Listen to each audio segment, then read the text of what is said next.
how to enter GST expenses in Busy.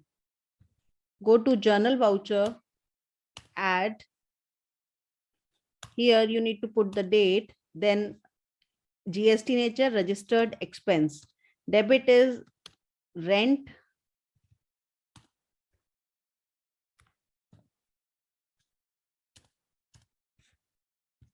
Then again debit for CGST.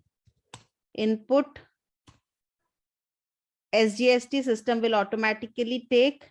Then you need to put the party name and then save. After that, the system shows a registered expense detail that is to be just overviewed and saved. Warning system is showing. You need to rectify the warnings and save the voucher.